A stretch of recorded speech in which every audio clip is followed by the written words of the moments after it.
ছোটোবেলায় আমার মনে আছে এইটুকুনি যে যখন আমার মানে পৃথিবী আমি নিজেকে বুঝতে শিখলাম, নিজেকে জানতে শিখলাম, তখন থেকে আমার মনটা মেয়েদের মতন এই মানে মেয়ে সাজবো, মেয়েদের সঙ্গে নাচবো, গাইবো, যাত্রা করবো, এইসব নেশা আমার ছিল। তাছাড়াও আমি নেশা থাকাতেও আমার বাবা আমাকে মুদিখানা দোকানে কাজে দেয়। আমি মুদিখানা দোকানে কাজ করি। মুদিখানা দোকানে কাজ টাজ করতে করতে তারপরে ফেরিও করেছি জীবনের কষ্টের জন্য, হকারি মতন কিছু করেছি, কিন্তু কোনোটাতেই ভালো লাগতো না। লাস্ট ফিনিশিং আমি এখান থেকে রামায়ণ রামযাত্রা শুনতে পাই, ওখানে রামযাত্রা হচ্ছে সুরবানাজির দলে। তখন সেখানে গিয়ে আমি মেয়ে সাজি, তখন নিজেকে খুব আনন্দ ভোগ করি, মানে ভীষণ ভালো লাগে নিজে তখন। হিজড়ে, ট্রান্সসেক্সুয়াল বা রূপান্তরকামীদের নিয়ে সমাজের কৌতূহল অনেক দিনের এবং অনেক ভুলভ্রান্তিও রয়েছে, আমারও ছিল, এখনও আছে অনেক কিছু। তা বছর দুয়েক আগে বইমেলায় হঠাৎ সোমনাথ বন্দ্যোপাধ্যায়ের সঙ্গে দেখা। সোমনাথ অনেক দিন আগে আমি যখন পাঠ ছবি করছি তখন আমাকে একটা ইন্টারভিউ করেছিল, কিন্তু পরবর্তীকালে যখন দেখা হলো আমাকে একটা পত্রিকা দিল, অবমানব পত্রিকা। পত্রিকাটা পড়ে আমি খুব অবাক হয়ে গেছিলাম যে এই মানুষদের সম্পর্কে বা এই বিশেষ সম্প্রদায় সম্পর্কে আমরা কত অল্প জানি এবং কতটা ভুল ধারণা আমাদের রয়েছে। তাই জন্য আজকের আমাদের অন্নভুবনে এদের নিয়ে একটা অনুষ্ঠান, যেখানে আমরা অন্তত একটু ভূমিকা দিতে পারবো যে তাদের অবস্থান কি সে সম্পর্কে। আমি আলাপ করিয়ে দিই, আমাদের সঙ্গে আছেন ডক্টর জয়ন্তী বসু। উনি হচ্ছেন ফলিত মনোবিজ্ঞানের অধ্যাপিকা কলকাতা বিশ্ববিদ্যালয়ের। আর সোমনাথের কথা একটু আগেই বললাম। সোমনাথ, তুমি একটু তোমার বন্ধুদের সঙ্গে যদি আলাপ করিয়ে দাও। আমার বন্ধু, সহকর্মী, আমার গবেষণার বিষয় যারা, যে মানুষগুলো, তাদের মধ্যে প্রথম শ্যামলী ছিল শ্যামল, এখনও শ্যামলীতে রূপান্তরিতা। শ্যামলী পরিচয় ভদ্র সমাজে ও ডান্সার। আর এমন একটা সমাজ, যে সমাজের কথা আজকে আমরা বলতে চলেছি, যে সমাজকে আমরা শুধুই জানি খুব একটা অশোভন শব্দে, হিজড়ে।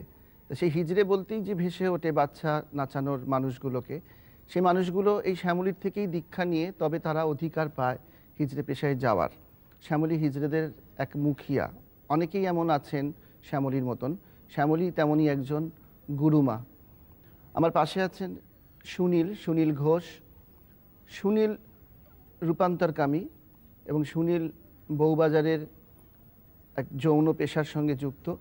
সুনীলের তত্ত্বাবধানে সুনীলের মতন আরও অনেক মানুষ আছেন যারা যৌন পেশা করেন, যেটা খুব বিস্ময়ের খবর, অবাক হওয়ার মতন কথা, যে দেহে পুরুষ হয়ে এবং মনে নারী হয়ে, যেহেতু মনের কোনো পরিবর্তন ঘটানো যায় না, কোনো সার্জারি করা যায় না মনকে, দেহটাকেই বদলে নেওয়া যায় বিভিন্ন ট্রিটমেন্টে, সেইভাবেই কিছু কিছু নারী সুলভ অঙ্গ প্রত্যঙ্গের প্রতিস্থাপনের মাধ্যমে সুনীলরা পুরুষ খরিদ্দারদের মনোরঞ্জন করে। সেই পেশায় সুনীল আছে বেশ কিছু বছর ধরে। আচ্ছা, আপনাকে একটা প্রথম প্রশ্ন করি, যে এই যে রূপান্তরকামী যাদের বলি বা যাদের মধ্যে এই ঘটনার জন্য সুনীলের কথা বলা হলো, এটা কি একেবারে জন্মলগ্ন থেকেই এর কোনো ভ্রূণ লুকিয়ে থাকে? আপনি এটার কারণটা জানতে চাইছেন তো? সত্যি কথা বলতে কি, আমরা এখনো খুব ভালো করে এর কারণটা জানি না। তবে খুব অল্প বয়সে যখন হয়তো সেক্স সম্পর্কে বা লিঙ্গ বৈষম্য সম্পর্কে ধারণাও খুব পরিষ্কার করে বাচ্চার থাকে না, 2.5 বছর 3 বছর বয়সে, তখনও কিন্তু এই ধরনের প্রবণতাটা এসে যায়। এবং এদের মধ্যে অনেকেই হয়তো বলবেন যে এই রকম বয়স থেকেই, নার্সারিতে পড়ার সময় থেকে কি তারও আগের থেকেও কারুর মধ্যে এই অনুভূতিটা এসে যায়। এখন এটা পুরোপুরি আমরা শিশুর লালন পালন পদ্ধতির মাধ্যমে আমরা পুরোটা ব্যাখ্যা করতে পারি না। আবার এটার কোনো জেনেটিক কজ আছে কিনা এই বিষয়ে এখনো আমরা সম্পূর্ণ জানি না। যেমন অন্য কোনো প্রবণতার, যেমন সমকামী প্রবণতার জেনেটিক রুট খোঁজার চেষ্টা করা হচ্ছে এখন, কেউ বলছেন এরকম আছে, তেমনি এই ধারণারও কোনো জেনেটিক রুট আছে বা ব্রেন অর্গানাইজেশনে কোনো তফাৎ আছে এরকম মনে করা হচ্ছে এখনো, কিন্তু তার পরিষ্কার প্রমাণ আমাদের কাছে নেই। তাই কারণটা জানি না বললেই ঠিক হয়। মানে অনেক সময় বলে না ছেলেবেলা থেকে ও একটু মেয়েলি। হ্যাঁ, এবারে যারা মেয়েলি হয় তাদের অনেকের কিন্তু একটা সময় এটা আপনা থেকে কেটে যায়। আবার অনেক মেয়েকে বলা হয় যে এক ডান পিঠে পুরুষের মতো। হ্যাঁ, কিন্তু আবার হয়তো দেখবেন আমাদের সমাপ্তি গল্পের মতন সেখানে হয়তো দেখবেন তার আবার নিজের মতনই সে পরিবর্তন হলো, আবার কারুর কারুর হয় না। ঠিক কেন যে এই তফাৎটা হয় এইটা কিন্তু আমরা এখনো সায়েন্টিফিক্যালি জানি না। আচ্ছা সোমনাথ, যেহেতু সোমনাথ আবার আমাদের ও কিন্তু মেদিনীপুর কলেজের অধ্যাপক, সুতরাং ওর একটা অন্য পরিধি রয়েছে চিন্তার এবং ভাবনার। আচ্ছা সোমনাথ, এই যে রূপান্তরের যে ভ্রূণ, এটা কি খুব ছোটবেলা থেকে তোমার মধ্যে এসেছিল? তোমার কথাই ধরা যাক আর কি। হ্যাঁ, কিন্তু আমার মনে হয় যে ভ্রূণ ব্যাপারটা তো কোনো মানুষ জানতে পারে না তার মধ্যে কি আছে না আছে, আমরা কেউই জানি না। কেননা এখনো তো আমাদের দেশের বিজ্ঞান বলুন যেভাবে যে জায়গায় রয়েছে, আমার ক্ষেত্রে আমার মনে হয়েছে যে আমি ভীষণ ললিতকলা পছন্দ করি। ললিতকলা পছন্দ করলেই একজন মেয়েলি হয়ে যাবেন, আর ভীষণ রাফ অ্যান্ড টাফ হলে তিনি পুরুষ হবেন। এই চিন্তাধারা সমাজ ইনজেক্ট করে, একটা মানুষকে সমাজ সেইভাবে তৈরি করে যে পৌরুষের একটা আলাদা সংজ্ঞা, যেটা নারীত্বের সঙ্গে নাকি বিরাট বিরোধী সম্পর্ক। এবং সেখান থেকে আমি কালকে 8ই মার্চের যে নারীবর্ষ যে অনুষ্ঠান হয়েছিল সেখানে গিয়েছিলাম। তা সেখানে বুলাভদ্র একটা খুব ভালো কথা বলেছেন। উনি বলছেন যতদিন নারী পুরুষ এই ধরনের শব্দ থাকবে ততদিন লিঙ্গ বৈষম্য থাকবে, বিভেদ বৈষম্য থাকবে। মানুষকে ব্যক্তিগত এক ব্যক্তি মানুষ হিসেবে চিহ্নিত করা হোক, যে কারোর যদি কোনো রকম থাকে সে ব্যক্তি মানুষ, সে নারী বা পুরুষ নয়। তা আমার নিজের ক্ষেত্রে সেটা মনে হয়েছে যে থাকা উচিত। কারণ কোথাও কোথাও আমার ভীষণ পৌরুষও আছে, যেমন নারীত্ব আছে। এবং নারীত্ব তো শুধু আমার নয়, ক্রিয়েটিভ পার্সোনালিটিতে সকলেই নারীত্ব থাকে। সেটা তো আমরা দেখেছি রবীন্দ্রনাথ থেকে শুরু করে মনে করুন, তারপরে চৈতন্য, রামকৃষ্ণ, অর্ধনারীশ্বর আছে। এবং বায়োলজিক্যালি আমরা সকলে অর্ধনারীশ্বর। আমি একটু আগেই বলছিলাম ক্রোমোজোমিক্যালিও আমরা অর্ধনারীশ্বর, যেহেতু আমাদের অর্ধেক ক্রোমোজোম মা দেন এবং অর্ধেক ক্রোমোজোম পিতা দেন, যে কারণেই একজন পুরুষের স্তন চিহ্ন থাকে। এবং জার্মানে এক বাবা, তিনি হরমোন ইনজেকশন নিয়ে স্তন পান পর্যন্ত করিয়েছেন তার সন্তানকে। অর্থাৎ পুরুষের স্তনে, আমি পুরুষ ব্যবহার করতে বাধ্য হচ্ছি যেহেতু এখনো তো উঠে যায়নি নারী পুরুষ শব্দগুলো, তো যে অর্থে আমরা লিঙ্গ চিহ্ন দিয়ে যে পুরুষ বুঝি আর কি, বায়োলজিক্যাল পুরুষ, সেই পুরুষের স্তনে যে গ্ল্যান্ডসগুলো থাকে তার সঙ্গে মহিলাদের গ্ল্যান্ডসের কোনো নাকি তফাৎ নেই, খালি একটা বন্ধ হওয়া আইসক্রিম কারখানার মতন অবস্থা, সেটা ঘুমিয়ে আছে পুরুষের শরীরে। যেমন নারীর ক্লাইটোরিস, যেটা নাকি পুরুষের লিঙ্গেরই অপভ্রংশ। তো এগুলো তো খুব বৈজ্ঞানিক প্রমাণ, এবং মানে বিজ্ঞান যে দার্শনিকতায় যখন পৌঁছয় তখন তেমনই একটা জায়গায় গিয়ে বলা যায় যে আমরা কেউ নারী বা পুরুষ নই। যেমন রবীন্দ্রনাথের চিত্রাঙ্গদাকেই আমরা যখন দেখব, যে তাকে তো স্নেহে মাতা বলা হয়েছে, বীর্যে পিতা বলা হয়েছে, কিন্তু যন্ত্রণার যে জায়গাটা সেটা হচ্ছে চিত্রাঙ্গদাকে নিয়ে সাহিত্য করলেন রবীন্দ্রনাথ, বৃহন্নলাকে নিয়ে কিছুই বললেন না। অর্থাৎ সেই পৌরুষের ক্ষেত্রে নারীত্বটা যেন খুব একটা অবমাননাকর, কিন্তু নারীত্বের কাছে পৌরুষ বোধহয় ততটা অবমাননার নয়। চিত্রাঙ্গদার পৌরুষ যেভাবে ব্যাখ্যাত হয়েছে, বা চিত্রাঙ্গদার পৌরুষ কিন্তু যেভাবে সমাজে দেখা হয়, শুধু চিত্রাঙ্গদা না, যে কোনো নারীর পৌরুষকেই। যেমন কিছুদিন আগে নবনীতা দিয়ে আমাকে বলছিলেন যে মহাশ্বেতা যখন লেখেন তখন আমরা বলি যে বেশ পৌরুষ আছে লেখার মধ্যে, নারীর লেখার মধ্যে পৌরুষ থাকতে আমরা তাকে ভালো বলছি। এই যে তোমার নিজের ডিসিশন, আমি যে রূপান্তরিত হব, এখানে তোমার কি মনে হয় যে সামাজিক দিক থেকে এটা সমাজ মেনে নেবে? রূপান্তরিত হওয়ার না, সমাজ তো কিছুই মানে না। আমাদের সমাজে যেগুলো মানা হয় সেগুলো মানার দরকার ছিল না। যেমন আমার বাড়ির সামনে একটা খুব বড় বেশ্যাপাড়া আছে, আমি বেশ্যাপাড়াই বলছি কেন, পতিতা বললে তো পতিত বলতে হয়, পতিতা কেউই নয়। তারা যখন খেটে খায় তাদের বেশ্যা বলাটা বরং অনেক বাঞ্ছনীয় শব্দার্থের দিক থেকে। তা সেখানে দেখেছি পুলিশ এসে ছেলেগুলোকে তুলে নিয়ে যায়।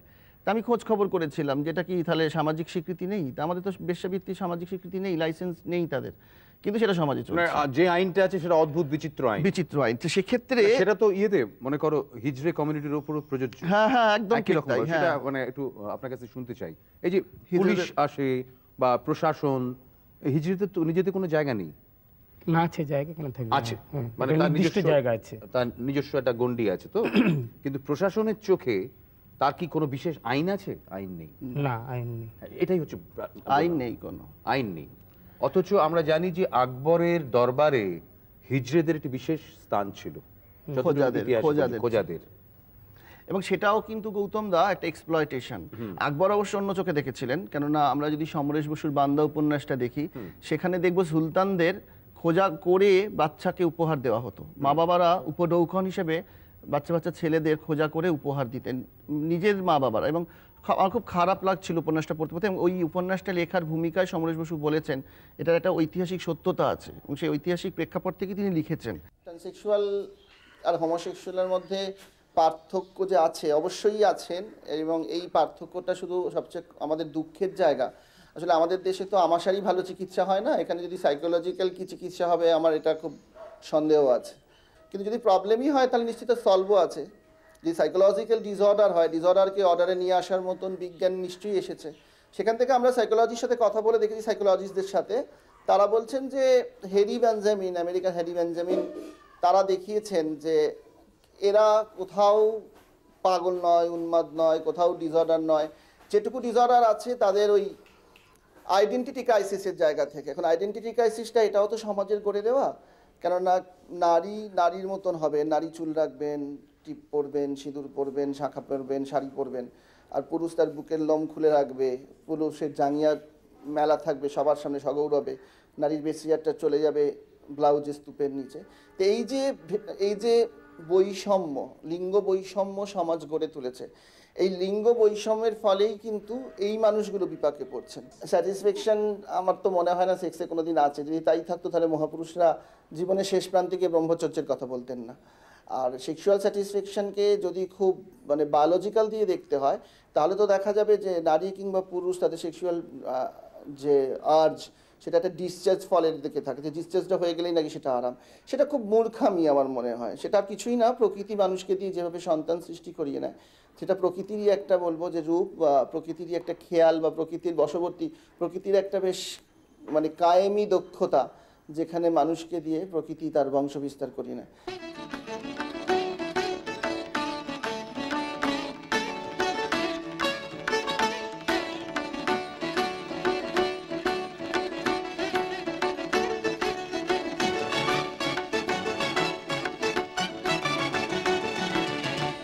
নারী পুরুষ কনসেপ্টটাই পুরো উঠিয়ে দেওয়া কখনো সম্ভব হবে কিনা জানি না। যতক্ষণ আমাদের যৌনতার প্রয়োজন আছে ততক্ষণ একজন নারী এবং একজন পুরুষের সংজ্ঞাটা বায়োলজিক্যালি আমাদের দরকার হবেই।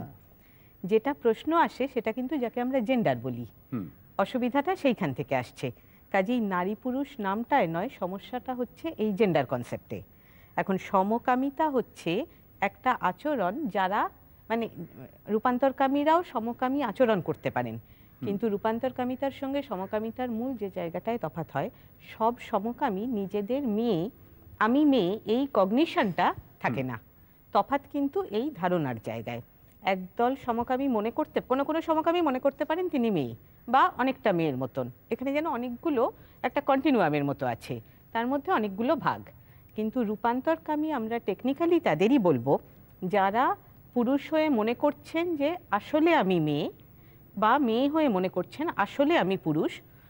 এই ভাষাটা ব্যবহার করেন তারা। কি যৌনতার ক্ষেত্রে না, তারা সম্পূর্ণ, তারা মনে করেন যৌনতার ক্ষেত্রে তো বটেই, কিন্তু যৌনতা যখন জাগ্রত হয়নি তখনও, অর্থাৎ পুরুষের শরীরটা আমার ভুল হয়ে গেছে, এরকম শব্দ ব্যবহার করেন যে আমি পুরুষের শরীরে বন্দী হয়ে আছি, দেহটা একটা অ্যাক্সিডেন্ট। বা সেটা কি আপনার মনে হয়, মনে হয়েছিল?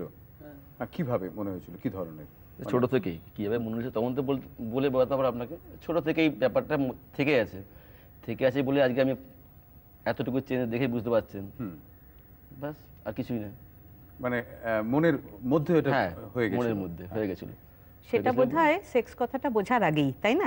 সেক্স জিনিসটা কি তারা বোঝার আগেই এটা হয়ে যায়, পুতুল খেলা থেকেই শুরু হয়, পুতুল খেলা থেকেই হয়ে যায়। তখন কিন্তু তারপর যখন অ্যাডোলেসেন্স আসে, সেক্সের কনসেপ্ট আসে, তখন তার সঙ্গে সেক্সটাও জুড়ে যায়। ঠিক এই জায়গাটাই আমি জয়ন্তীদি বলছিলাম যে পুতুল খেলা থেকেই যখন হয়, তাহলে পুতুলটা মেয়েদের খেলা, বলটা ছেলেদের খেলা।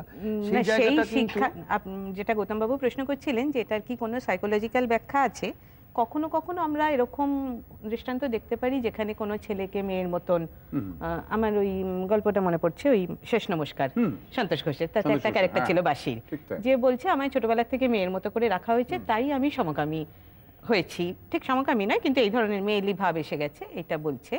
কিন্তু সর্বদা তা হয় না। আচ্ছা, এইখানে আমার একটা প্রশ্ন, তুমি তোমার কাগজের নাম অবমানব কেন বলেছো? অবমানব মানে তো সাব হিউম্যান, সাব হিউম্যান, যেহেতু সমাজ এই মানুষগুলোকে ওই সাব হিউম্যান হিসেবে মানে দেখে। হিজড়া সাব হিউম্যান। হ্যাঁ, সমাজের চোখে তো হিজড়েরা সাব হিউম্যান।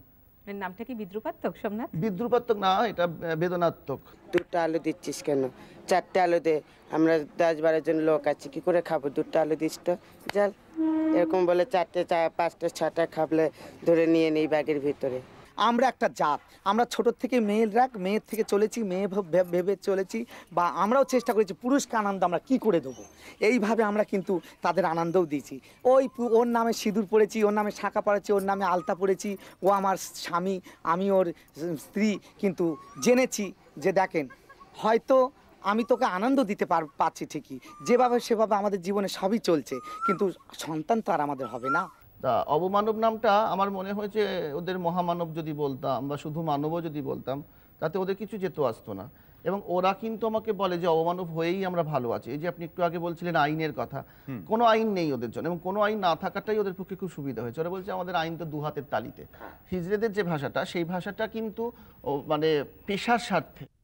জীবনে যত পূজা হলো না সারা, জানি হে জানি তাও হয়নি হারা। যে ফুল না ফুটিতে ঝরেছে ধরণীতে, যে নদী মরুপথে হারালো ধারা, জানি হে জানি তাও হয়নি হারা। পার্টিকুলার আমার ভাই বলে বলছি না, আমার খুবই ভালো লাগে, কারণ ওর কাছ থেকে আমরা অনেক কিছু শিখতে পেরেছি। আমরা অনেক ব্যাকওয়ার্ড ছিলাম, মানে মডার্ন যুগে যে আরও কিছু হতে পারে সেটা ওর কাছ থেকে আমরা জানতে পেরেছি।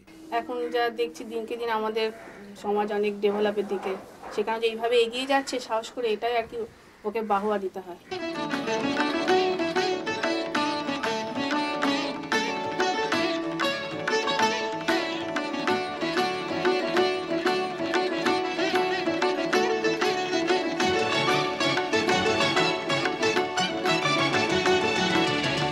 হ্যাঁ, যে ভাষার কথা হচ্ছিল, এটা কি তাহলে সাংকেতিক ভাষা যাতে অন্য লোকে না বুঝতে পারে? ছদ্ম ভাষা, একটা ছদ্ম ভাষা। ভাষা, যেটা আমরা নিজেরা মানে এমন কিছু কথা আলোচনা করবো, বলবো, যেটা মানে আর বাইরের লোকরা জানতে না পারে। মানে আমি কেন অন্য তো সাংকেতিক ভাষা তৈরি করব? হ্যাঁ, নিশ্চয়ই, সমাজ থেকে পালানোর জন্য, লুকিয়ে রাখার জন্য নিজেকে, এবং অবশ্যই রহস্য করার জন্য। অর্থাৎ সামাজিক মানুষ আমাকে যে শাস্তিটা দিতে চেয়েছিল রূপান্তরকামী হিসেবে, এরা কিন্তু উল্টে আর একটা শাস্তি দিয়ে দিল সামাজিক মানুষকে। এখন আমরা দেখবেন কাগজ খুললেই চিঠি পাই, হিজড়েরা এসে ডাকাতি করেছে, প্রচুর পয়সা চাইছে।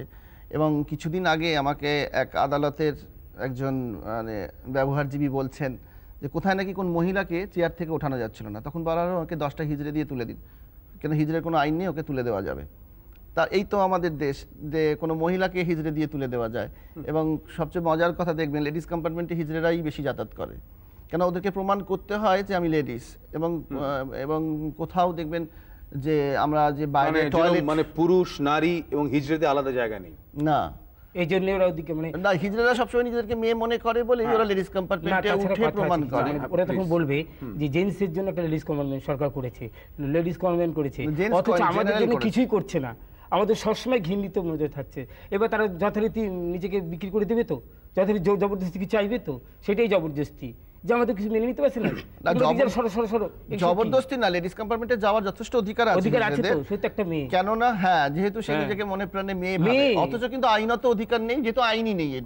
এবং সোমনাথ, একটা জিনিস প্রশ্ন করি, তুমি তো মেদিনীপুরে কাজ করো, যখন এই যে শবর, মুন্ডা, ওরাও, এই যে উপজাতিরা রয়েছে, তাদের মধ্যে কি ঘৃণার ফিলিংসটা রয়েছে? না, আমি একটি আদিবাসী ছাত্র আমার কলেজে, সীতারাম হেমব্রম, আমি জানি না তার নামটা বলে আমি ঠিক করলাম মানে তার সাইকিতে কিন্তু সাধারণ মানুষের থেকে আলাদা আমার মনে হয়। হ্যাঁ, এবং তাকে আমি প্রথম দেখেই ধরতে পারি এই ঘটনাটা, এবং সে আমার কাছে আসে এবং সাহারা খুঁজতেই আসে, আশ্রয় খুঁজতে।